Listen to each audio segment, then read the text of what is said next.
बिजोटे परिसरामध्ये तिथल्या शेतकऱ्यांनी मला सांगितलं, की दरवर्षी त्यांना नेहमी अतिवृष्टीला आणि तुमच्या गारपीटला आणि वादळाला सामोरं जावं लागतं.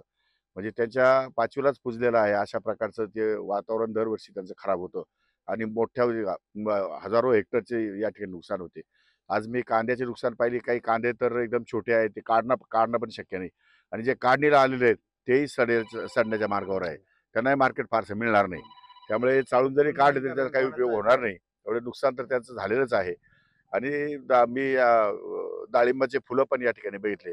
त्यांच्यावरही अतिवृष्टीमुळे किंवा गारपीटमुळे त्यांच्या जी काही फुलं आहेत, त्या फुलांवरती जखमा झालेल्या आहेत आणि ते डेव्हलप होऊ शकणार नाही. शिवाय त्या फांद्या ज्या आहेत, फांद्या पण काही ठिकाणी डिस्टर्ब झालेल्या आहेत किंवा जखमी झालेल्या आहेत.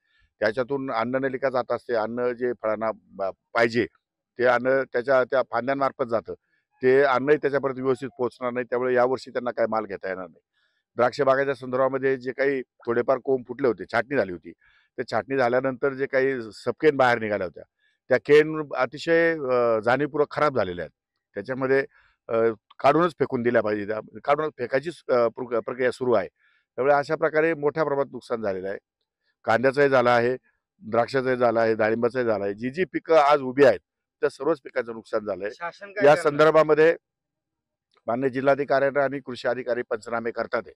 पंचनामे करून हा सगळा प्रस्ताव कॅबिनेटवर जाईल आणि शासन यातून काही ना काहीतरी शेतकऱ्यांना 100% मदत करेल. तुम्ही बघा, दिलीप नैसर्गिक आपत्तीमध्ये इथले आमदार बोरसे साहेब, मी, आमचे माझे सहकारी यतीन पाटील, आम्ही सर्वजण प्रयत्न करणार आहोत आणि केंद्र सरकार, राज्य सरकार यांनी ठरवलेले जे काही निकष आहेत, त्या निकषाच्या आधारे काही मदत शेतकऱ्यांना करता येते. परंतु मदत किती नुकसान, कोणाचं किती नुकसान झालेलं आहे त्यावर सर्व अवलंबून आहे. 100% नुकसान झालं असेल तर त्या शेतकऱ्याला बऱ्यापैकी चांगली मदत केली गेली पाहिजे. थोडं नुकसान झालं, 30% नुकसान असेल तर मग ते नॉन फॉर्मनी केलं तरी चालेल. असं काही त्यामध्ये करता येतं का? हे सगळं तपासून पाहू आणि निर्णय घेऊ. तर त्याला काय, कांदा जसा मार्केटमध्ये पुरवठा आणि मागणी या गोष्टीमध्ये तफावत निर्माण झाल्यामुळे 20% निर्यात शुल्क कमी करावं, अशी शेतकऱ्यांची गेल्या अनेक दिवसापासूनची मागणी होती. राज्य सरकारच्या मुख्यमंत्र्यांनी, उपमुख्यमंत्र्यांनी, मी, पणन मंत्र्यांनी, आम्ही सर्वांनी केंद्र सरकारकडे पाठपुरावा केला आणि ही 20% या ठिकाणी जी काही निर्यात शुल्क आहे, ते तात्काळ कमी करण्यासंदर्भात विनंती केली आणि त्यामध्ये माननीय पंतप्रधान, त्याचप्रमाणे वाणिज्य मंत्री, त्याचप्रमाणे कृषी मंत्री यांनी तात्काळ पुढाकार घेऊन ते काही निर्यात शुल्क आहे ते 0% केलेलं आहे. त्यामुळे तरीसुद्धा मार्केटमध्ये माल जास्त आल्यामुळे कदाचित किंमत अजून घसरलेली आहे. सर त्या संदर्भामध्ये पण आपल्याला केंद्राशी बोलता येईल आणि केंद्राशी चर्चा करता येईल. नाही, नाही, आता मदत मिळायला उशीर होणार नाही. पंचनामे लवकर जातील. 8-10 दिवसाच्या आतमध्ये कशी मदत मिळेल त्यासाठी आम्ही पाठपुरावा करू. आता तुम्ही सगळ्या परंतु अजूनही 2-3 दिवसामध्ये परत पावसाचं वातावरण सांगितलेलं आहे. हवामानाचा अंदाज आहे. त्यामुळे कदाचित अजूनही थोडंसं वेट करावं लागेल. काल चांदवडला आपलं राहुल आहे जे आमदार आहे त्यांनी जवळजवळ 3,000 लोक पीक विम्यापासून वंचित आहे त्याबद्दल काय सांगा? नाही, पीक विम्यापासून वंचित असेल तर त्यांची नावं घेऊन आणि तपासून त्यांना त्यांच्या पीक विमा त्यांना कसा मिळेल त्या संदर्भात शासन कारवाई करेल. नसेल, काही लोकांना मिळेल, परंतु आता सर्वांना मदत कशी मिळेल यासाठी शासन प्रयत्नशील कृषी राहील. मंत्री आहात म्हणून तुम्हाला विचारतोय, तुम्ही काहीतरी 100% हे बघा, नैसर्गिक आपत्ती हा विषय वेगळा आहे. वेगळा मंत्रालय जरी असला तरी मी कृषी मंत्री आहे. मला कृषी मंत्री या नात्यानं शेतकऱ्यांना आधार देणं, त्यांना या ठिकाणी धीर देणं ही माझी नैतिक जबाबदारी आहे. ती जबाबदारी समजून या ठिकाणी मी आलोय. त्यामुळे शासनाकडून काही ना काहीतरी मदत त्यांना निश्चितपणे मिळेल. सातत्याने या भागात तर तो आता प्रश्न असा आहे. वेगळा प्रश्न हा. फटका बसतो आणि ह्या भागात प्रामुख्याने फळबागा जास्त आहेत, द्राक्ष असेल, डाळिंब असेल, त्याच्या आच्छादनासाठी काही अनुदान वगैरे देण्याचं काही प्रस्ताव आहे? आता अनुदानाचे प्रस्ताव ऑलरेडी आहे, त्याच्यात वाढ करावी असं शेतकऱ्यांची मागणी आहे. तर त्या संदर्भात वाढ केली जाईल. त्या संदर्भामध्ये क्रॉप कव्हरच्या संदर्भामध्ये गांभीर्यपूर्वक विचार केला जाईल. आज महाराष्ट्राचे कृषी मंत्री कोकाटे साहेब यांनी माझ्या बागलाण विधानसभामध्ये जिथे जिथे नुकसान झाले तिथे तिथे भेट दिली.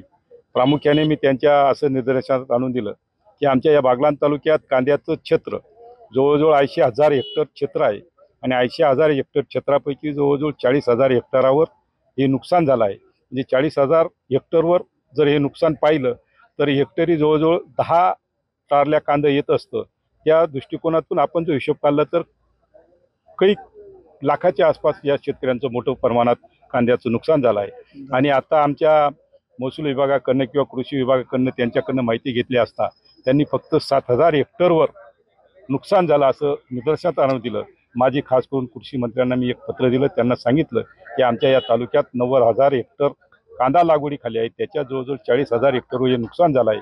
तर सर्व 40,000 हेक्टरवरील सर्व शेतकऱ्यांचा पंचनामा करावा. त्या दृष्टिकोनातून द्राक्षाचं नुकसान झालं आहे, द्राक्षानंतर डाळिंबाचं नुकसान झालं आहे. त्या दृष्टिकोनातून सकारात्मक पद्धतीने आपल्या कृषी मंत्र्यांनी आम्हाला हा म्हटलं आहे आणि कृषी अधिकाऱ्यांना त्या निमित्ताने पंचनामा करण्याचे आदेश त्यांनी यावेळी पासून तर आजपर्यंत या बिजोट्या शिवारात किंवा आखातवाडा असेल, कोडवेल असेल, जायखेडा असेल, या निताना असेल, या परिसरातून खूप गारांचा किंवा पावसांचा खूप अंदाज या ठिकाणी 5-6 वर्षापासून आम्ही झोलत आहोत. असे नाही की मोठे शेतकरी त्या बहरले जातात, असं नाही की छोटे सुद्धा शेतकरी खूप बहरले जातात. त्याच्यामुळे छोटे मोठे कोणीही असो त्यांना भरपाई ही मिळाली पाहिजे अशी मी सरकारकडे विनंती करतो. आज आमच्याकडं मागच्या 2 वर्षापूर्वी मुख्यमंत्री साहेब सुद्धा आमच्या बांधावर येऊन गेले, तेव्हा सुद्धा खूप शेतकरी वंचित राहून गेले. त्या पद्धतीने आता कृषी मंत्री या ठिकाणी आले आणि त्यांच्या वतीने मी विनंती करतो की कोणीही या ठिकाणी वंचित राहू नये. खूप मोठी नुकसान आमच्याकडे झालेली. हे कांदे काढल्यानंतर घोडींवरच सोडून जातील, असं नाही की मार्केटपर्यंत जातील, असं नाही, तो काढण्याचा सुद्धा आमचा खर्च निघणार नाही, अशी बिकट अशी परिस्थिती आमच्यावर ओढवलेली आहे. त्याच्यामुळे मी सगळा वर मंत्रालयात सुद्धा विनंती करतो, जे शेतकरी आहेत खूप अडचणीत आहेत आणि ती अडचण सोडण्याचं काम सरकारने करावं अशी मी विनंती करतो. नुसते कृषी मंत्री आमच्या बांधावर आले म्हणजे पैसे आले असं नाही. जे खाली अधिकारी आहेत त्यांनी कंप्लेंट त्या दिलेल्या त्याच ठिकाणी पंचनामे आहेत, ते पंचनामे अधिकाऱ्यांना सांगून कान्याकोपऱ्यात घ्यावे, नाही तर मग नुसते शेतकरी त्यांच्यापर्यंत पोहोचतील आणि त्यांचेच पैसे मिळतील असं करू नका. जे शेतकरी वंचित असतील त्यांनाही मिळू द्या. याच ठिकाणी नुसतं कांदाच नाही तर आंबा असो, द्राक्षे, डाळिंब, जे फळबागा आहेत त्यांना सुद्धा पंचनामा करून पैसे देण्याची मी सरकारकडे विनंती करतो.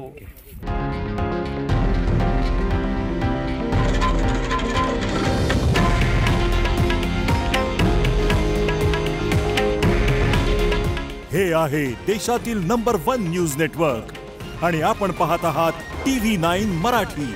काळजी तुमची, हित महाराष्ट्राचं.